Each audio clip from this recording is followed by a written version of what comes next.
This is the first episode of Double Depresso. I am Ben Turner, and I thought I would record a short introduction about why I've started this podcast. So recently, I've been curious about how mental health is discussed in the arts world and in general, really.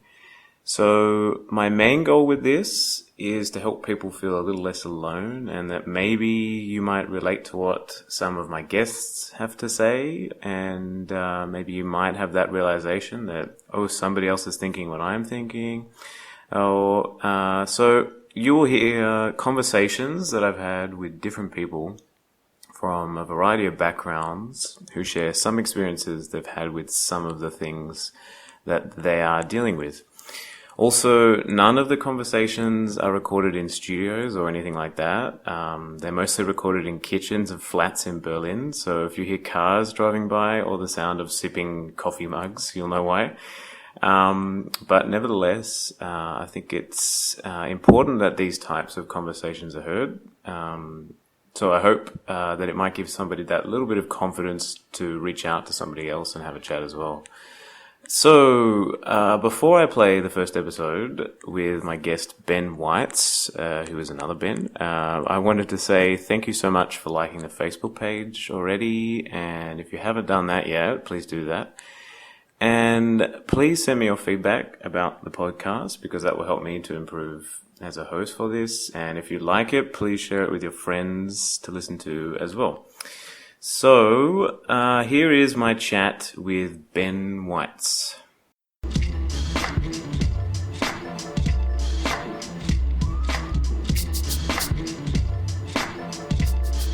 Alright, so I'm chatting with Ben Wuyts, and you are a guitarist and singer from Essex in England.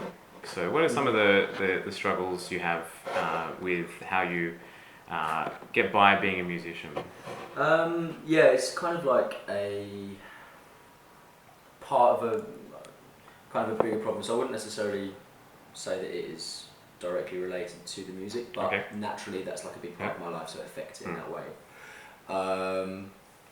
And it's just like coming from a kind of social awareness standpoint of me really sometimes almost like obsessing over people's opinions, and also in social situations what people really feel like, what's really going on underneath the surface. Of course we all have like things that we don't kind of come out with,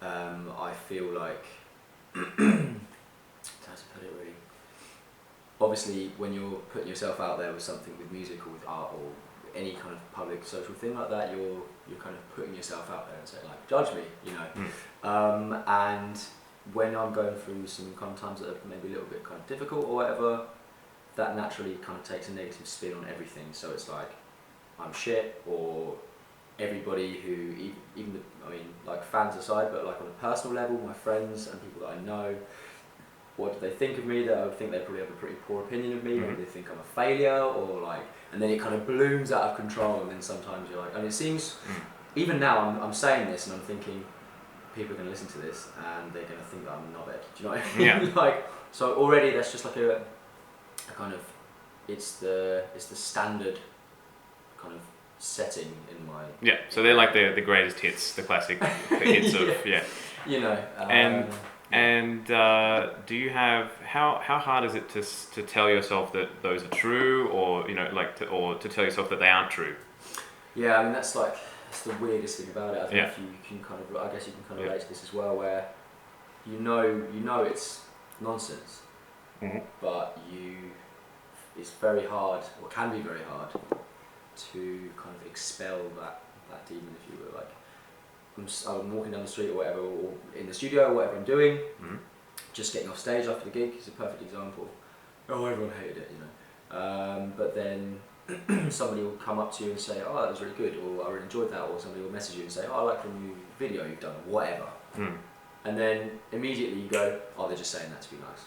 You know, they don't really like it. And you find ways to kind of like, you know, that idea that kind of negative opinion of yourself will find its way to kind of like bubble up to the surface, whatever kind of route it has to take, it will kind of make the connections and kind of to reinforce that idea. Yeah, these are some of the things that I've noticed in myself with like after a gig or like or seeing people after a gig who have just played it and said that was really cool. That I've not always been, but I've definitely, looking back, you can always pick the situations where I was definitely sort of stuck in my head thinking about how it went, or like, and not just in a, like in a in a gig situation or whatever, or a rehearsal or something, but like in any sort of social setting with like how that went, or how did this conversation go. And then seeing it with other people who, if you're talking to somebody and then they're clearly still stuck about how they were thinking about how the gig went, so that we're kind of just stealing all that time away from like enjoying, like kind of being present after a concert or something like that. You're like, yeah, that was good, and now I can kind of be like, cool. It seems to be, that's something that we don't talk a lot about, is that, that over stewing, or like the addiction to thinking, like that sort of, so, and, that part of me doing this podcast is to talk about, some of these thoughts about, in different situations of, like when you,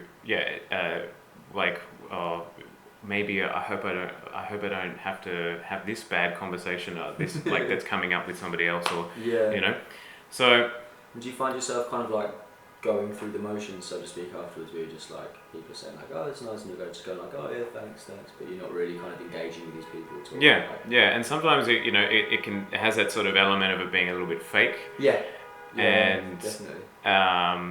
That it could be like there has to be some way to kind of, it seems like that's the norm, is to sort of sit in that sort of, because if you were to change it so drastically, it would be, I don't know if people would be able to sort of accept that sort of, or like, I don't know how they would, how that would go down, So, I don't know. And as we speak, I just realized I forgot to close the window, and we're enjoying the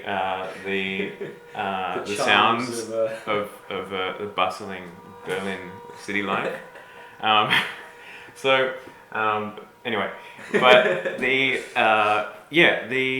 I think that in terms of how we speak to other people about that is something that still we have to, I think the ground needs to be broken there, of how, like, how do you stop the thinking after, and do the people you work with or play with ever talk about, how do I, like, do you find that there are other people who also have these kinds of thoughts as well? I think like, I think everyone has them to an extent. So why do you think it's hard for people to talk about, It's like, it's the classic kind of package that you're sold, of this, like, when you get involved in music, or, I can only kind of really speak for myself, but like, musician thing and everything, you want to be like, in the ideal situation, it's kind of like Hollywood type thing, like, we're playing these gigs and it's great and everyone likes the music and I'm really happy with what I'm doing and I'm living this kind of lifestyle and blah blah blah. And that's just the way it's always been. So I think everybody just thinks, this is the established kind of norm, to be happy and be really like free living and enjoying my life and all this kind of stuff. I'm not allowed to express my dissatisfaction, or if I do, I'm going to be rejected by my peers, or seen as like a bit of a dry lunch or whatever. Do you know what I mean? So, I think I've got some close friends who have kind of like devoted their life to music and struggle with a lot of these kind of things and like the frustration as well, But they talk to me about it, or we have conversations about it because we're close friends. But it's like, it's not like a kind of well-known fact, which is kind of the interesting thing about the podcast series. It's like kind of breaking down that kind of taboo, I guess, which is really important, I think. Yeah, and it's so hard to like when you're saying to yourself that this is ridiculous. I'm having these thoughts, but also even in the process of doing that, it's so hard to get to that place of eventually accepting that as well in its actual practice, you know. And then how our brains work in that sort of confusing way to think like, why is it doing this? You know, that should if it were only a little bit more simple, that it would. Why is it adding to the, you know, putting twigs on the fire to make things worse? Yeah, and then did you think with it in terms of these thoughts as well? So is it a bit like you'd have peaks of it, and then maybe it would go like it wouldn't be so bad, and then it would be bad again, and then it would be so bad, or what do you think? Yeah, I reckon. I didn't. But thinking about it now, I never thought about it like that. But you're probably right. It was kind of, it was always there. It was interesting that it was like often tied into like this relationship, you know. Yeah. Which perhaps was like a source of insecurity for me for whatever reason at this time.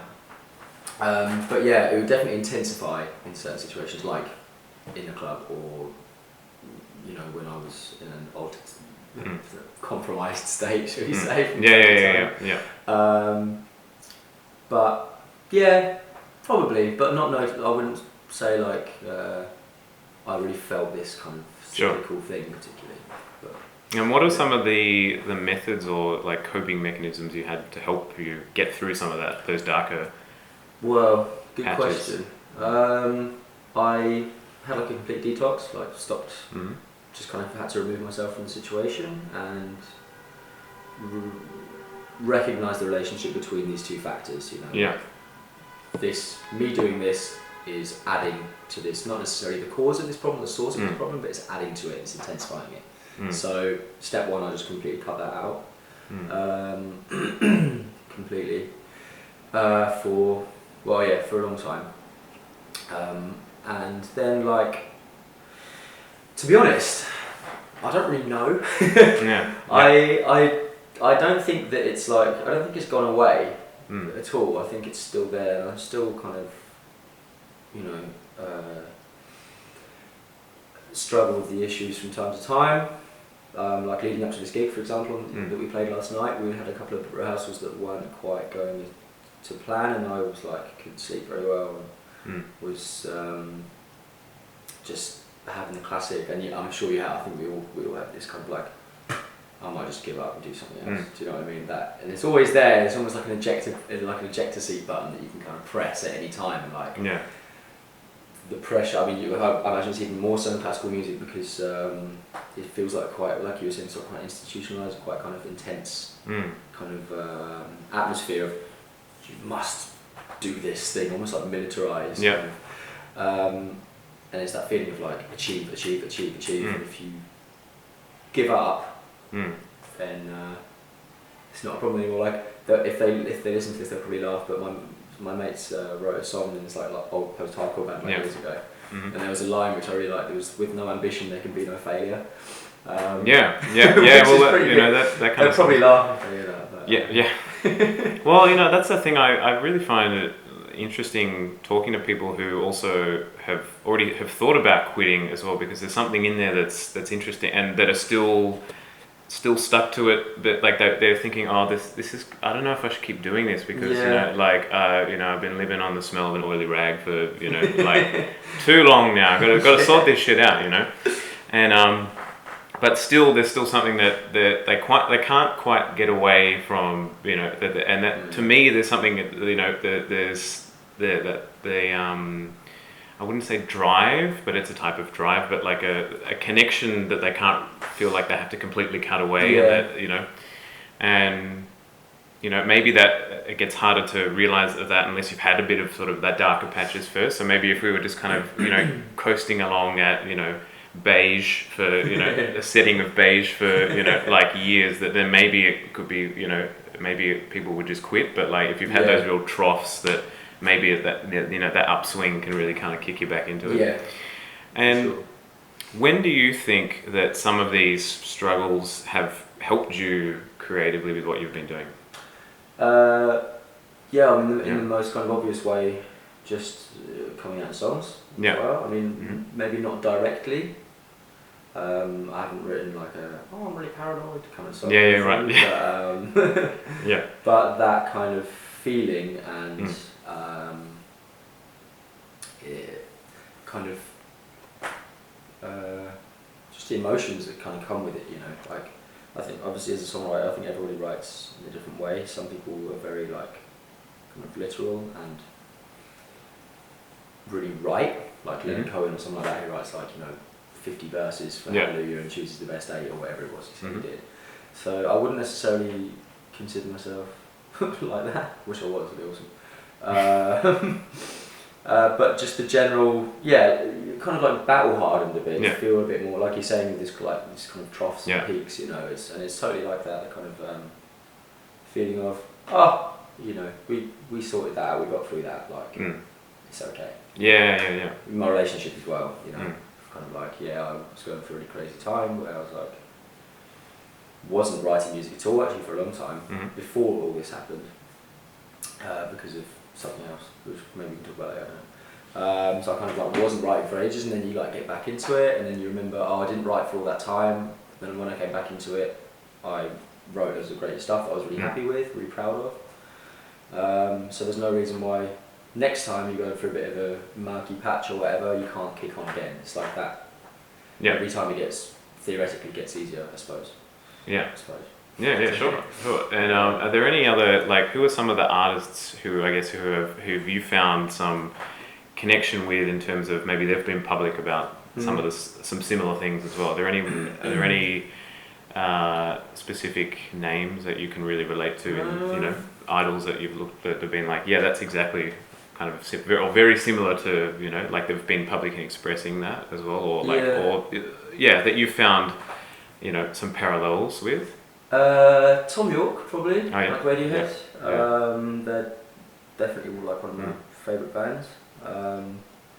And Tom York himself is obviously like not everybody's cup of tea. He can come across as quite kind of, I don't know, bit of a dick. Depends on the day for a little. It depends what day you come across him. But it's interesting in some of his songs, like How to Disappear Completely off Kid A, is kind of talking about this like social anxiety and I'm not here, this isn't happening, you know, all this kind of stuff. Like, I think they're on tour with, I can't remember the exact backstory. Some other influential artists who maybe David Byrne or one of the guys from R.E.M. Anyway, they were chatting with Tom, who was like having real kind of anxiety to go up before he went on stage. He was like having panic attacks and all this kind of stuff, and he just was chatting to one of these guys, and they kind of taught him or explained to him about this way to kind of, you know, take yourself away from the situation a bit. I guess it's like meditation almost in a way. Through that, and then also on the new album, there's a song called Glass Eyes, which is really like upfront, very personal, very like he's just exposing himself basically. He's talking about like it's like, hey, it's me, just got off the train, something, faces all look the same. Should I book another ticket and go back home? Basically, he's like, I've just got off this train, I don't know where the hell I am, I don't know anybody, I'm freaking out. I just want to get out of the situation. Maybe I'll just cancel whatever it is I'm doing and go back to where I was, my kind of safe space or whatever. So, he's definitely one person who I can kind of, on some levels, relate to. Not on all, because I love him in many ways. I also think he's a bit of a belligerent twat sometimes. But that's kind of also honest in a way, you know. Well, I think, you know, that's I think an interesting idea for people who are going to be listening to this, whoever the people outside honking horns, or who are really just can't wait to hear another episode of this, or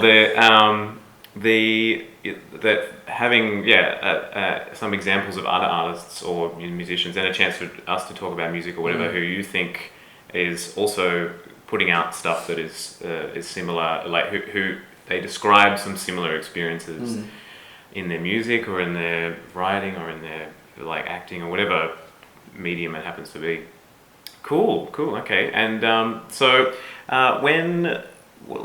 So first of all, when did you when did you form sort of your current group as well that you're playing with? Oh, this one.